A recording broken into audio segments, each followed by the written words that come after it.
Now, welcome to another Mandalorian re-review. This time it is the 7th episode of Season 2, also known as Chapter 15, The Believer. So let's get right to the recap. We open up on a salvage world, a prison, so to speak, where Mayfeld is being kept. A New Republic droid is giving Miggs into the custody of Cara Dune, the Marshal. The Marshal. Yeah. Miggs is then taken to Boba Fett, where he looks sexy in his new repainted armor. It's all spruced up. Spruced up, looks nice. I like the pants he's wearing with it. Yeah, he's looking good. Mm-hmm. And he's like, oh, thank goodness, it's just you. It's not... Oh, wait, there's Mando. I know a guy who looks just like you. Yep, and he's there too. For a minute, I thought he recognized Boba Fett. That's why I was scared. They got Miggs because he is ex-Imperial and still knows all his old codes and protocol. And they need him to figure out where Moff Gideon's ship is. Miggs needs to access an internal Imperial console to get the coordinates, so they're headed to Morok, which is a refinery that they have. They're refining rhydonium, which is highly explosive. Carr wants to go with Miggs, but he says that they scan your genetic code when you're going to use the consoles and stuff, or when you're riding around in the car. So you can't come because you're going to come up as New Republic. Fennec's like, well, I can't come because the ISB have a warrant out for me for reasons. Boba says his face will be recognized. They're going to know me. Well, know that I'm a clone at the very least. I don't know if they'll know that he's Boba Fett, but... Well, if they do know he's Boba Fett, that may not put him much better off in their books. Well, no, I think that'd put him worse off. Well, maybe better. Hard to say, really. But Boba's been dead for 5 years, quote-unquote, here. Yeah. So Mando says, I'll go without removing my helmet. Ha, ha, ha, ha. Well, without revealing his face. Showing his face, yeah. Technicalities, yeah. Which I like when Biggs brings it up. Like, what's the rule, buddy? Is it taking the helmet off or showing the face? Which one are you not supposed to do? Whichever one's more convenient at the time. Yep. We're all willing to bend the rules for the people we care about. No, they need to hijack a transport vehicle in order to get into the base. So Cara takes out the drivers. Miggs and Mando suit up as Imperial troopers. A and B. Mando gives Cara his armor, saying, hey, protect it. She and Fennec are going to get rid of the rooftop guns so that they've got an escape route that Boba Fett can swoop in on. Meanwhile, on the ride-in, Miggs is teasing Mando in the transport on the way, just to kind of pass the time, teasing him about the helmet, and Mando kind of just ignores him. They have to drive steady in order to keep the rhydonium cool and not blow up, because the more it gets jostled, the warmer it gets and the more volatile. Totally feels like a video game level. Yeah. They drive through a little village, and he's like, see, Republic, Empire doesn't matter. We're ruling them, and people are, doesn't matter who's ruling them, but you're ruling them. Yeah. Yeah. Well, driving along, a transport ahead of them blows up, and now they're a bit concerned, and the radio's like, next transport, just keep en route, it's gonna be fine. Then the next one in front of them blows up. Yep. Then the pirates show up. / raiders / might be locals. Yeah, probably locals who don't like the Empire. Local pirates. AKA kind of good guys. Yeah, pirates. But pirates want to steal. These ones just wanted to blow it up. Yeah, that's why they're not pirates. They were kind of freedom fighters. In a way. They probably locals who are trying to protect their world. Probably trying to kick the Imperials off planet by making their lives miserable. The pirates have thermal detonators, and Miggs's driving is making the rhydonium more and more unstable. So Mando goes out the hatch and he attacks the boarding pirates. He wants Miggs to outrun the pirates, but the minerals start to overheat, so Miggs has to slow down, which gives the pirates a chance to board again. Yeah. Mando's got to deal with wave after wave, like a video game. Mm-hmm.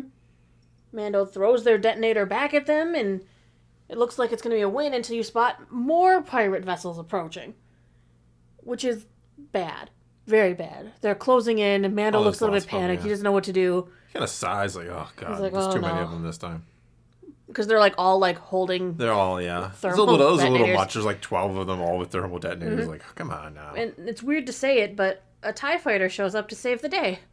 It helps destroy / chase off the pirates, and the men in the base run out to help escort the shipment in. They're all cheering. Yay, one made it. Yeah. Yes. They do make it in the base. The stormtroopers on base are all cheering for Miggs and Mando, able to bring in that shipment. Now to find the terminal, which is in the officers' mess hall. Of course. Good place for it. Why would you put it anywhere else? Miggs doesn't want to go in there because there's an officer in there he knows. So Mando says, well, give me the tube. I'll go in there. And Migs is like, it scans your face to let you use the terminal. And Mando's like, don't care. Give me the tube. Going in. I like that it just scans, like, as long as you're not someone it doesn't like, you're good. Well, it assumes that the code canister is enough. I guess. And as long as your face is Imperial, not marked not Imperial, you're fine, I guess. I know. One might think it would just recognize faces and say, okay, that face is good and that face is unknown and bad. As long as your face isn't marked as bad, you're fine. Yes. That's kind of convenient idea there for the Empire to set up their system like that. But anyway. That must be the scanning the genetic code-y thing. Yeah. So Mando at first doesn't take his helmet off like a total noob when it scans his face. Yeah. And then he has to take it off, and he does. He takes his face... He takes his face off. He takes his face off so that the system can recognize his Grogu. bones. Anything. The officers then go to confront him, ask him what his TK number is. And he just stands there kind of playing dumb. And so Migs comes to his rescue and says, Mando can't hear so well. Yeah. No, he didn't say Mando can't hear so well. No, he didn't say Mando. He Brown rattled eyes. off some TKs and nicknamed him Brown Eyes. 513 or something like that, yeah. Yeah. And said he can't hear so well. The officer then pulls him aside, and it looks like it could be dangerous, but he just wants to congratulate him. They're the only crew today that managed to bring in a shipment, and he wants to get him a drink. Officer wants to toast their success, and, what should we toast to? Toast, toast, toast. Migs says he wants to toast Operation Cinder, which is a nice callback to things in the comics and such, because that's where Operation Cinder kind of originated. Yeah. Battlefront, yep, my bad. He says he was there. The officer says, there were hard decisions made at the specific operation that he and Migs were both on. Yeah, burning comp. A lot of good men died. But it was worth it, because it wasn't mean it was for the Empire. Yeah, he doesn't like hearing about all this loss of life. Doesn't matter the side. He is complaining about the loss of life on both sides. And then the officer says that, you know what? That's part of what the rhydonium is for. We make even more death. We make even more people desperate and force them back to the Empire. We'll welcome with open arms. Yeah. That's when Migs loses it and shoots the officer in the face. I don't know if it's the face, but yeah. In my head, it was the face. Okay, fair enough. Great scene, by the way. Yeah, he just loses it and he's like, nah. Yeah. No. Bill Burr's acting was phenomenal. Yeah. Even though a lot of the time he's kind of just Bill Burr. In that scene, he's actually really good. Which isn't necessarily a complaint or a slight, but he was phenomenal in that scene. It kind of comes out of like left field, like, wow, this is like quality acting right here. Quality. And writing, and just a great scene all around. Yeah, so Migs loses it, shoots the officer, and all hell breaks loose. He gives Mando back the helmet he can put on and tells him he never saw his face, and the pair are making a hasty retreat out a window, with Cara Dune and Fennec Shand covering them from a distance, taking out the cannons up top so Boba can come pick them up. Mom, I need a ride home. Once on board, Migs takes a rifle and destroys the rhydonium that's sitting in carts on top of the base and just blows the entire base up. Yes. Saying, hey, we all need to sleep at night. So it's kind of, in a way, making up a little bit for what he has done. Yes. Good line. Another really good line. I think that's when he had left the Empire and turned to a life of crime, is after the events he participated in Operation Cinder.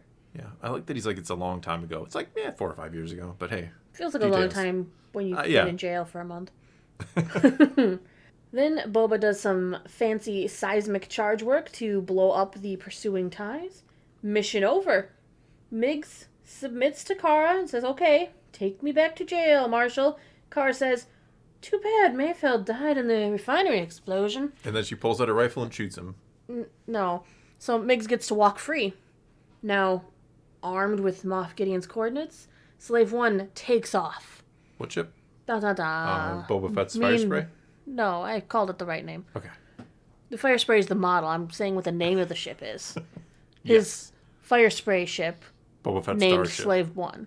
Yes. Yeah. And I'm honoring all of the requirements now. It is a model of a fire spray, just like, for some reason, Mando always called his ship the Razor Crest, then it was a Razor Crest. Yeah. He never named it. Well, he didn't seem like the naming type. It's like if I see a car and I'm like, hey, there's my Ford. It's a Ford. No. Boba Fett flies around in a fire spray gunship named Slave 1. Yeah. It's easy peasy. Meanwhile, on Gideon's ship, he gets a message from Mando. a threat and a promise that he is coming for Grogu, who, as he puts it, means more to me than you will ever know. Well, it's kind of a flip of the speech Gideon gave in season 1. When I am aware. I figured you were. If not, I was like, did you not pay attention? Me pay attention? I just write all these notes so we can do these recaps. Oh, I thought you did it from memory. You know I don't Yeah, do I this know. all from memory. I know. You take your little notes. My I just notes. sit back and watch and enjoy, and you take And notes. I don't enjoy because I am taking pages of notes. Yeah. But anyway, a good episode. Mm-hmm. I think my favorite part is Mayfeld. Mayfeld was excellent in this. It Yeah. was nice to see a different side of him from the side we saw in the prison. Yes. I particularly love when he's giving his little speech about Operation Cinder, and you see Mando just like shaking his head like, don't do this, please don't do this. But he did it. He did it He anyway. shot And that then officer right in the face. right in the face. Maybe. That's where I would have shot him. That's Right in good the to know. face. It's good to know. Okay. But no, excellent episode. Excellent Setting up episode. the season finale, which we will probably cover tomorrow. It's on the docket. I wrote it down on my little list for everything I do every day. Anyway, that's going to be all we got for this time. So, time to take to the comments below and tell us what you thought of this episode of The Mandalorian, and let's talk some Star Wars. So, until next time, thanks for watching.